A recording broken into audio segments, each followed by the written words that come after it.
हम देख रहे हैं विजयनगर साम्राज्य के बारे में और उस पर शासन करने वाले राजवंश के बारे में। हम स्टडी करेंगे तुलु वंश। दक्षिण भारत का तुलु वंश 1505 से 1570 ईस्वी तक शासन रहा तुलु वंश का। वीर नरसिंह के इस प्रकार राजगद्दी पर अधिकार करने को विजयनगर साम्राज्य के इतिहास में द्वितीय बलाभार की संज्ञा दी गई है।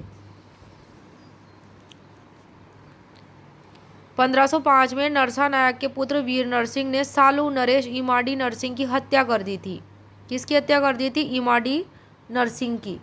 कौन था ये? सालू नरसिंह का पुत्र था इमाडी नरसिंह। उसकी हत्या करके वह जब सिंहासन पर बैठा तो इसी घटना को इतिहास में, विजयनगर साम्राज्य के इतिहास में द्वितीय बलाभार की संज्ञा दी गई। नेक्स्ट पॉइंट है, वीर नरसिंह के इस कुकृत्य के विरुद्ध संपूर्ण विजयनगर साम्राज्य में उसके विरुद्ध व्यापक असंतोष फैल गया। किसके विरुद्ध? वीर नरसिंह के विरुद्ध, क्योंकि उसने हत्या करके राजगद्दी हथियाई थी, इमाडी नरसिंह की हत्या करके। तो इस प्रकार के वीर नरसिंह के इस कृत्य को द्वितीय बलाभार की संज्ञा दी गई और उसके कुकृत्यों की निंदा की गई। वीर नरसिंह अपने शासन के 4 वर्षों में आंतरिक विद्रोहों एवं बाह्य आक्रमणों का मुकाबला करता रहा। 1509 में उसकी मृत्यु के बाद उसके छोटे भाई कृष्णदेवराय ने राजगद्दी संभाली। किसने संभाली राजगद्दी? कृष्णदेवराय ने। कृष्णदेवराय कौन था? तो ये वीर नरसिंह का छोटा भाई था, जो वीर नरसिंह की मृत्यु के बाद राजगद्दी संभाली। अब हम स्टडी करेंगे कृष्णदेवराय के बारे में। किसके बारे में? कृष्णदेवराय, जिसका शासनकाल 1509 से 1529 तक 20 वर्ष तक रहा था। वीर नरसिंह विजयनगर साम्राज्य का महानतम शासक था। विजयनगर साम्राज्य को समृद्धि और गौरव के चरमोत्कर्ष पर पहुंचाया था कृष्णदेवराय ने, और बड़ी विषम परिस्थितियों में सिंहासनारूढ़ हुआ। विजयनगर के अनेक सामंत शासक के विद्रोही हो गए। किसके? कृष्णदेवराय के। क्योंकि जब कृष्णदेवराय ने राजगद्दी संभाली थी उस टाइम पे कई सामंत विद्रोह कर उठे थे। फिर कृष्णदेवराय उड़ीसा के गजपति नरेश के साम्राज्य के पूर्वी और उदयगिरी के क्षेत्रों पर अधिकार कर लिया था। कृष्णदेवराय ने सर्वप्रथम उसने विद्रोही सामंतों का दमन किया। किसका दमन किया? सबसे पहले विद्रोही सामंतों का। किसने? कृष्णदेवराय ने।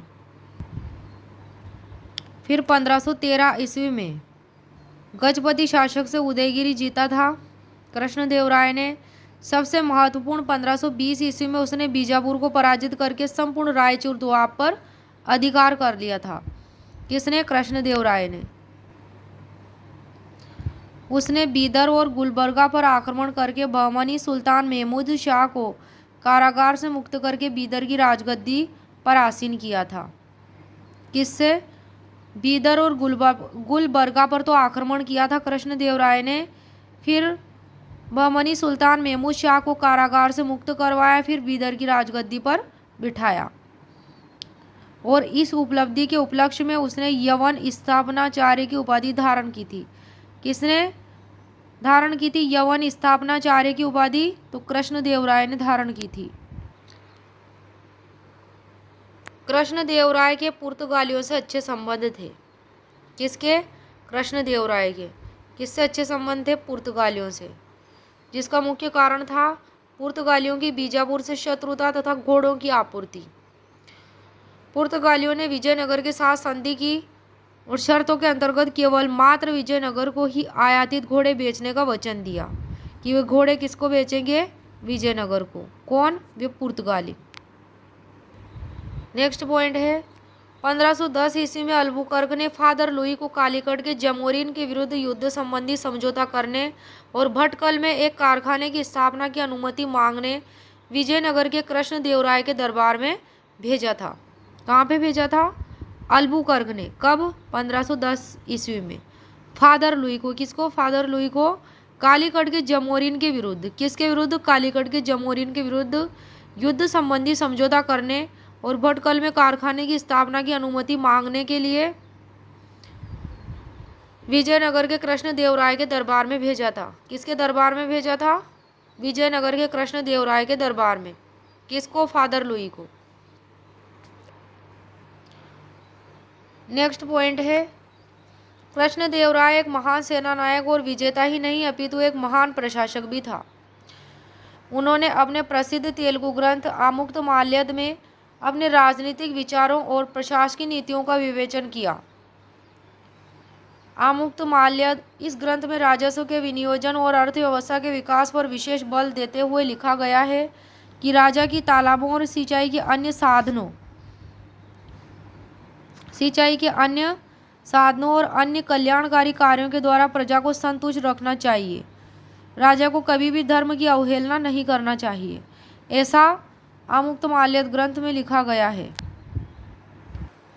और ये ग्रंथ किसने लिखा था? कृष्णदेवराय ने, आमुक्तमाल्यद ग्रंथ।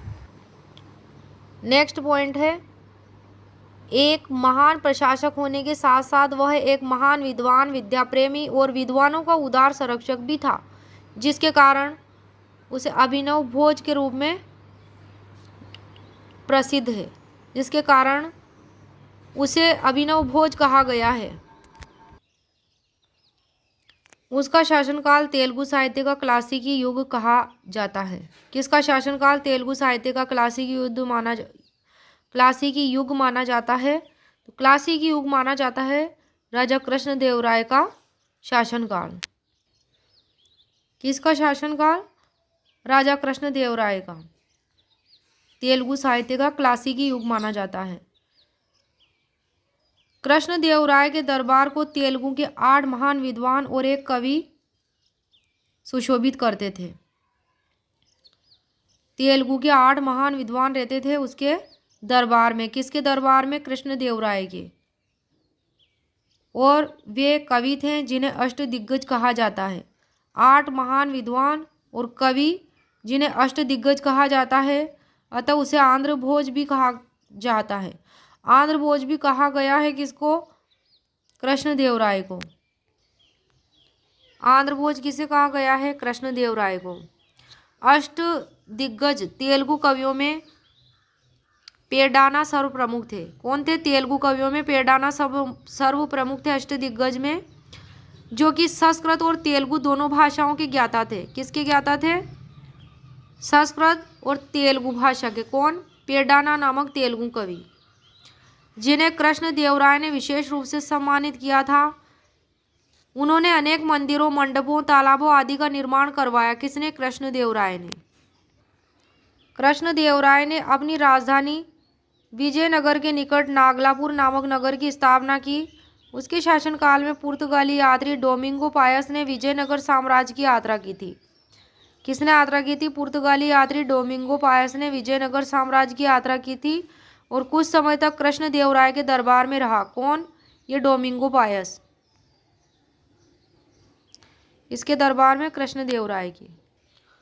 अगला बिंदु है, डोमिंगो पायस ने कृष्णदेवराय के व्यक्तित्व और उसके शासनकाल का विस्तार से विवेचन करते हुए लिखा है कि वह अत्यधिक विद्वान और सर्वगुण संपन्न नरेश है, जैसा कि शायद ही अन्य कोई हो सके।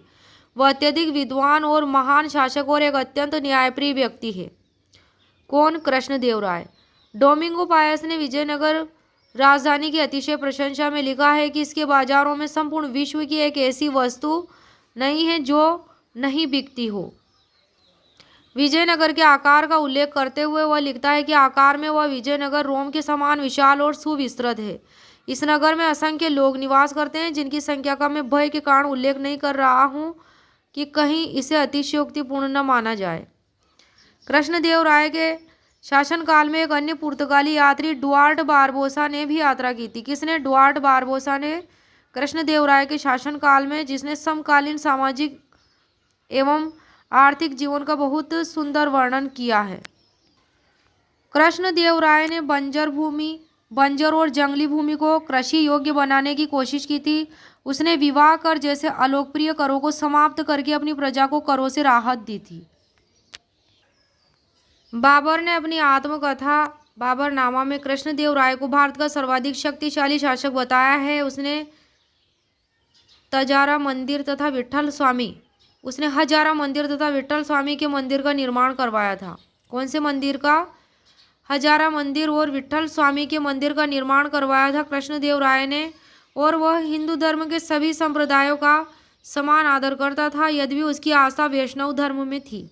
किसकी आस्था थी? वैष्णव धर्म में कृष्णदेव राय की हजारा मंदिर बनवाया था और विठल स्वामी के मंदिर का निर्माण करवाया था।